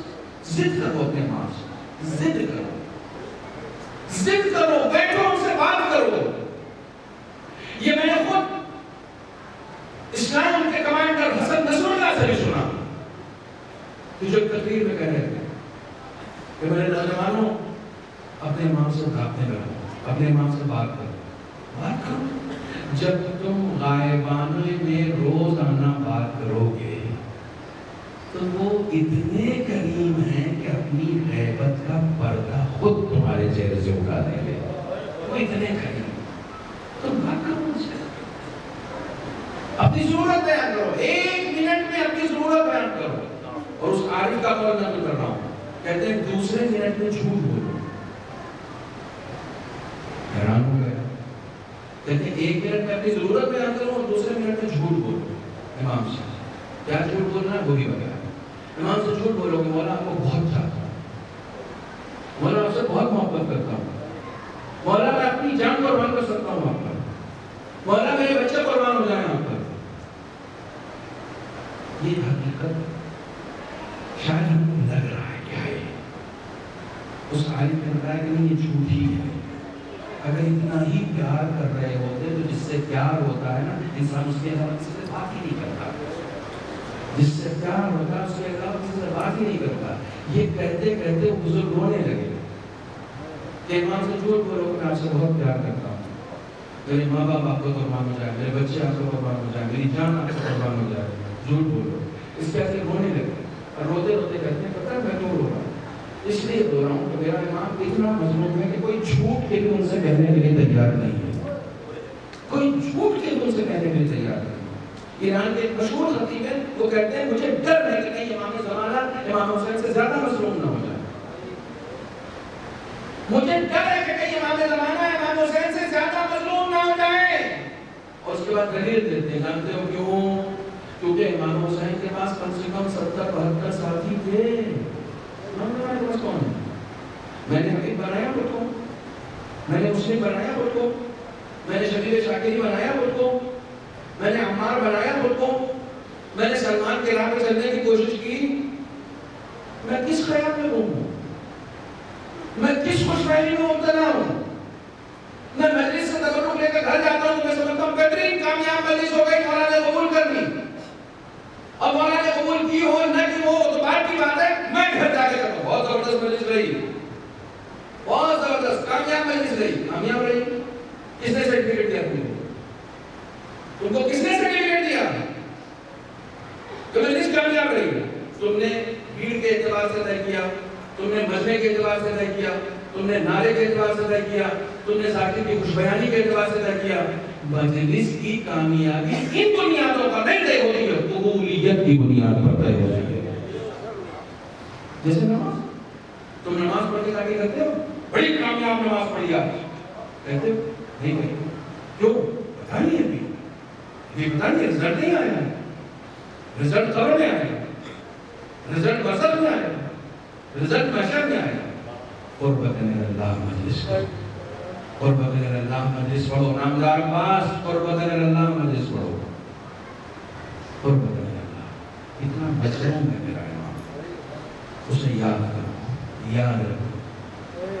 ہمارے ایسے علماء گزرے ہیں، انہوں نے ان عزاداروں کی ایک بات آخری میری مجھ سے سن لیجیے، یہ آخری بات ہے. یہ میرا عقیدہ ہے اور صرف میرا عقیدہ نہیں ہے بلکہ میں اس بات پر فخر کرتا ہوں. میں اپنی زندگی کی پوری مجلسیں جو امام حسین کے لیے ہم نے پڑھی، پوری مجلسیں میں ایک طرف رکھوں، کبھی میں اس کے ثواب کو اس عمل کے ثواب سے زیادہ نہیں سمجھتا ہوں کہ میں ایک عزادار کی جوتی لوں اور اسے اپنے امامے کے کپڑے سے صاف کروں. یہ عمل میرے نزدیک زیادہ بڑا ہے، زیادہ بڑا ہے، کیونکہ اس میں ہم نے امام حسین کے ایک عزادار کی جوتی صاف کی ہے. آپ جا رہے ہیں کربلا، جا رہے ہیں، مشی کرنے والوں کو دیکھتے ہیں کیسے خدمت کرتے ہیں. یہ حسین کی وصیت ہے جو یہ حسین کے شیعہ کرتے ہیں، یہ وصیت ہے. انہی کی زمین خریدی تھی، انہی کو زمین دے دی تھی اور زمین دے کے کہا تھا کوئی بھی آئے نا 3 دن تک مہمان رکھنا، کوئی بھی پوچھے میرے قبر کا پتہ تو بتا دینا. یہ جو ان کے شیعہ. آیت اللہ قاضی کے گھر پہ مجلس ہوتی تھی تو معلوم وہ وہاں بیٹھتے تھے جہاں لوگ جوتے اتارتے. یہ امامہ ہے. یا آپ مولانا سے پوچھئے گا یہ جو سامنے کا حصہ ہے نا یہ تاج ہوتا ہے، اس کو حنک کہتے ہیں. مستحب ہے کہ نماز میں اسے کھول کے گلے میں ڈال دیا جائے، اسے تخت الحنک کہتے ہیں. یہ جو آگے کا حصہ ہے اسے یہ امامہ تاج ہے، ایک عالم دین کا تاج. آیت اللہ قاضی جوتے کے پاس بیٹھتے تھے اس تحت الحنا کو کھولتے تھے، یہ جو سامنے کا حصہ تاج کا حصہ، اسے کھولتے تھے اور عزاداروں کی جوتی صاف کرتے تھے اس زمانے سے۔ اور کوئی پوچھتا تھا یہ کیا کر رہے ہیں؟ کہا تم جانتے نہیں ہو عزاداروں کی جوتیاں میرے امامے سے پڑی ہیں، یہ امام حسین کے نام سے ہے۔ اپنی قیمت سمجھو، اپنی قیمت سمجھو، خدا کے لیے تم بہت قیمتی ہو، تم بہت قیمتی ہو، تم امام حسین کے عزادار ہو۔ وہ امام کا چاہنے والا، امام سید سجاد کا چاہنے والا جو آیا تھا امام کو بلانے کے لیے کہ میرے بھائی کی شادی ہے، آپ میرے گھر پہ آئیے، تو امام نے منع کر دیا کہ کربلا کے بعد مجھے کہیں جانے کا جی نہیں چاہتا خوشی، تو پھر دوسرے دن آیا، اس کو بلانا پھر دوسرے دن آیا، کہنے لگا آقا میں نے گھر پہ آپ کے بابا کی مجلس رکھ دی، شادی سے پہلے میں نے مجلس رکھ دی۔ امام نے کہا ضرور امام گئے، مرثیہ خان آئے، روزے خان مجلس پڑھی، امام مجلس میں شریک رہے، جب مسائل ہو رہا تھا چیخ چیخ کر گریا کر رہے تھے، جب مجلس ختم ہو گئی چراغ اس سے روشن ہوئے تو صاحب خانہ کو امام نظر نہیں آیا، وہ حیران ہو گیا کہ مولا آئے تو تھے چلے کہاں گئے؟ اب جب باہر جا کر دیکھتا ہے امام وہاں بیٹھے ہوئے، امام نے کہا اب تک یہ تمہارے مہمان تھے، اب ہمارے مہمان ہیں، اب یہ ہمارے مہمان ہیں، عزادار کی جوتیوں کے پاس اب یہ ہمارے مہمان ہیں۔ امام کتنی قدر کرتے ہیں، امام تمہاری کتنی قدر کرتے ہیں، وہ حسین کے عزادار، خدا کے لیے اپنی قیمت سمجھو، خدا کے لیے اپنی قیمت سمجھو۔ یہ ایک ایک عزادار، یہ ایک ایک نوجوان امام حسین کو بہت عزیز ہے، امام زمانہ کو بہت عزیز ہے۔ امام زمانہ یہ عزادار نوجوانوں سے پیار کرتے ہیں، پیار کرتے ہیں۔ استاد پناہیان کہتے ہیں کہ ان نوجوانوں کے دلوں میں چاہے امام زمانہ کا خیال آئے یا نہ آئے، پھر بھی امام زمانہ کے دل میں ہمیشہ ان کا خیال ہے، پھر بھی ان کے دل میں ہمیشہ ان کا خیال ہے۔ تم جو یہ رات میں 2 بجے مجلس میں بیٹھے ہوئے ہو نا، یہ انہی کی نگاہیں کرم میں تو بیٹھے ہوئے ہو، ورنہ جیسے دوسرے جوانی اپنی ضائع کر رہے ہو، تم بھی کوئی ضائع کر رہے ہوتے، لیکن تم یہاں حسین کی مجلس میں بیٹھے ہو، یہ کرم ہے، یہ کرم ہے۔ خدا عالم تمہاری ہماری شرکتوں کو قبول کرے، ہمیں ایسی عزاداری کی توفیق دے جیسی عزاداری ہمارا امام ہم سے چاہتا ہے، ہمیں بیدار ہو کر عزاداری کرنے کی توفیق دے، ہمیں وہ عزاداری کی توفیق دے کہ جس عزاداری میں ہم خود امام کے منتظر رہیں کہ ایک دن ایسا آئے کہ امام آ کر کربلا کی مصیبتیں پڑھیں اور ہم سنیں، ہم اس مجلس میں شریک ہوں، ہم اس مجلس میں شریک ہوں۔ نوجوانوں کسی وقت ظہور ہو سکتا ہے، اپنے آپ کو تیار رکھیں، اپنے آپ کو تیار رکھیں، آمادہ رکھیں، ہر لمحہ خود کو ذکر خدا سے زائد رکھیں۔ بہت ساری باتیں کرنے میں لیکن دامن وقت میں گنجائش نہیں، ایام ازاں دھیرے دھیرے ہم سے رخصت ہو رہے ہیں، پتہ نہیں کتنی مجلسیں ہم نے کی، کتنی مجلسوں میں ہم نے شرکت کی، اور ہماری کتنی عزاداری بارگاہ فاطمہ میں قبول ہوئی ہے، کتنی عزاداری۔ کوئی مجلس پڑھے اور وہ امام رضا کی روایت کو بھول جائے، ہو نہیں سکتا۔ مجلس کا مطلب ہی کہ تم ابن شبیب سے بیان کی ہوئی وہ امام کی روایت کو یاد رکھو، ان بقیتا فابکِ للحسین، ابن شبیب کبھی رونا آئے تو بس حسین پر رونا، بس حسین پر رونا۔ ان بقیت علی الحسین حتی نسیل دموعک علی خدیک، غفر اللہ لک کل ذنب قلیلا کان او کثیرا کبیرا کان او صغیرا۔ امام رضا فرما رہے ہیں خوش قسمت ہو، حسین پر رو رہے تھے، روتے تو تمہارے آنکھوں سے جھلک کر آنسو رخسار تک آ گئے۔ امام کی لفظیں ہیں، امام کی لفظیں ہیں، روتے روتے آنسو جھلک کے تمہارے رخسار پر آ گئے۔ امام رضا فرماتے ہیں کسی کے آنسو اگر بہہ کر رخسار تک آ گئے، غفر اللہ لک کل ذنب، خدا اس کے تمام گناہوں کو معاف کر دیتا ہے، چاہے وہ گناہ قلیل ہو یا کثیر ہو، کبیرہ ہو یا صغیرہ ہو، خدا معاف کر دیتا ہے۔ لیکن ہاں اس میں یہ اس نوید کے ساتھ ساتھ مصیبت بھی ہے، مصیبت بھی ہے۔ اے ابن شبی، جب بھی رونا ہو تو میرے بابا پہ رونا، جب بھی رونا ہو تو میرے جد پہ رونا۔ کیوں جانتے ہو؟ کیونکہ انہو ذبح کما یذبح الکبش، میرا جد ایسے ذبح کیا گیا جیسے بھیڑ کو ذبح کیا جاتا ہے، میرے جد کو ایسے ذبح کیا گیا جیسے بھیڑ کو، کما یذبح الکبش۔ نہیں سنو، کبش کسے کہتے ہیں؟ کبش کسے کہتے ہیں؟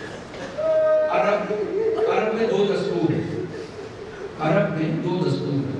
یہ کبش ضروری نہیں کہ بھیڑ ہو، کوئی بھی جانور، کوئی بھی جانور اس کو کبش کہتے ہیں۔ کب عرب میں ایک سسٹم یہ ہے، دستور یہ ہے شکار کرنے کا، کہ کسی جانور کا اگر ان کو شکار کرنا ہوتا ہے، یہ جسارت ہے، میرا امام مجھے معاف کرے، جب کسی جانور کا انہیں شکار کرنا ہوتا ہے، یہ امام کی لفظیں اس لیے تفسیر کرنی پڑ رہی ہے، کسی جانور کا اگر انہیں شکار کرنا ہوتا ہے تو اسے اتنا تھکا دیتے ہیں، اتنا تھکا دیتے ہیں کہ آخر وہ تھک کے گر جاتا ہے۔ اب جب گر جاتا ہے تو پھر اس پر بھالے سے وار کرتے ہیں، پھر اس پر تیروں سے وار کرتے ہیں۔ امام رضا فرماتے ہیں ان ملوں کے ہاتھ کا مانی اس وقت میرے جد کو ایسے ذبح کیا گیا جیسے کبش کو ذبح کیا، پہلے تیر مار مار کر گرا دیا۔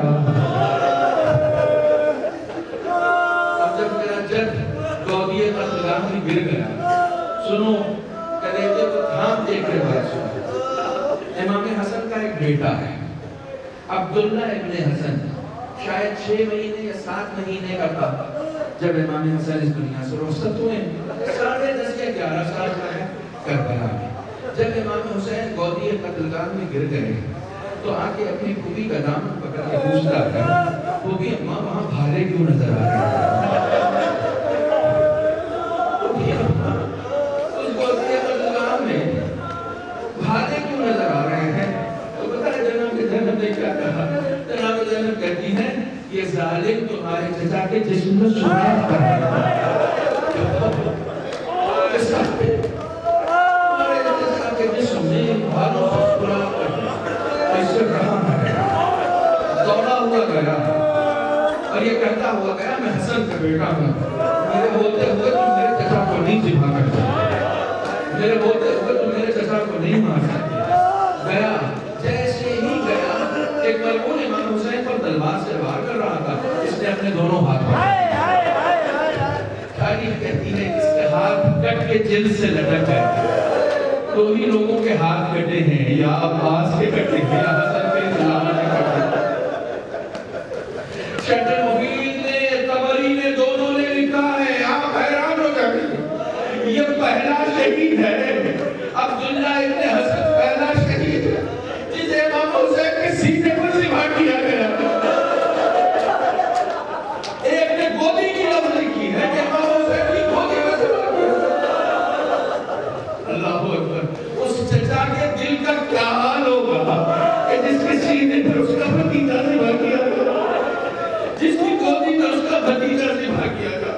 اجرکم علی اللہ، اللہ نہ رہے کسی بندے سوائے غم امام مظلوم کربلا۔ اس چچا کا کیا حال ہوگا جس کے گودی میں اس کا بھتیجا ذبح کیا جا رہا ہے۔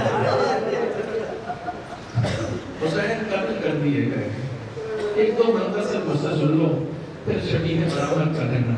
حسین قتل کر دیے گئے، حسین کی ایک 4 سالہ بچی ہے۔ 11 محرم کو جب یہ قافلہ روانہ ہوا نا تو یہ حسین کے جسم اتھا سے لپٹی ہوئی، زینب کہہ رہی ہیں، بیویاں کہہ رہی ہیں بیٹا چلو کارواں جا رہا ہے، قافلہ جا رہا ہے، یہ بچی اپنے باپ کا سینہ نہیں چھوڑتی، یہ بچی اپنے باپ کا جسم نہیں چھوڑتی۔ ایک مرتبہ جناب زینب نے کہا بیٹا یہ کارواں چلا جائے گا، اس کے ساتھ تمہیں بھی جانا ہے۔ تو کہتی ہے پھوپھی اماں وہ بچی کیسے چلی جائے جس کے باپ کا لاشا بے مور و کفن پڑا ہوا ہے؟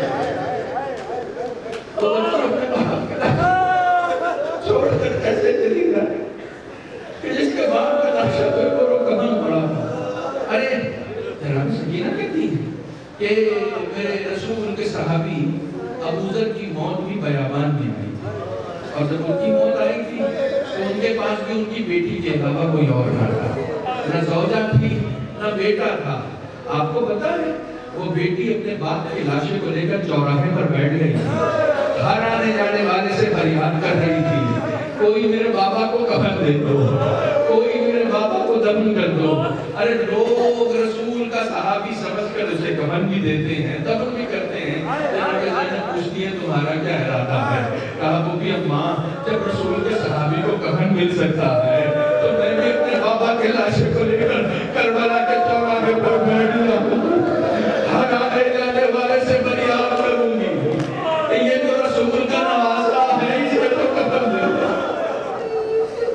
اجرکم علی اللہ، اجرکم علی اللہ، خدا آپ کو معلوم ہے کس کو۔ ایک آخری روایت سن لیجیے، کبھی اس طریقے سے مصیبت سنیے، کبھی اس طریقے سے مصیبت سنیے۔ عرب میں مدینے میں جب یہ قافلہ روانہ ہو گیا، مدینے پہنچ گیا تو مدینے کی عورتیں ملنے کے لیے آئی، جناب زینب سے مسلسل سلسلہ کا ملنے کا۔ پھر عرب کا ایک دستور بتاتا ہوں، عرب کا ایک دستور یہ ہے کہ عرب میں جب کبھی کوئی غلام یا کوئی کنیز اس سے کوئی خطا ہوتی تھی تو اس کو سب سے پہلی سزا یہ دیتے تھے کہ اسے دھوپ میں بٹھا دیتے تھے، اور اتنی دیر دھوپ میں بٹھاتے تھے کہ اس کا چہرہ جھلس جاتا تھا۔ عرب کی چلچلاتی دھوپ میں غلام یا کنیز کو بٹھا دیا جاتا تھا۔ عورتیں ملنے کے لیے آئی، عورتیں زینب سے ملنے کے لیے آئی، لوگ پہنچ گئے ان کی آنکھوں سے آنسو آ گئے، عورتیں ملنے کے لیے آئی ہیں، کیا دیکھتی ہیں کہ ایک کنیز ہے جو دھوپ میں بیٹھی ہوئی ہے، ایک کنیز ہے جو دھوپ میں بیٹھی ہوئی ہے، چہرہ جھلس رہا ہے۔ اندر گئی، جناب زینب سے کہا آپ کا تعلق خاندان کرم سے ہے، آپ کا تعلق معاف کر دینے والوں سے ہے، ارے اس کنیز سے کون سی خطا ہو گئی ہے کہ اسے آپ نے گھر سے باہر دھوپ میں بٹھا رکھا ہے؟ جناب زینب سینے پہ ہاتھ مار کے کہتی ہے کس کنیز کی بات کر رہی ہے؟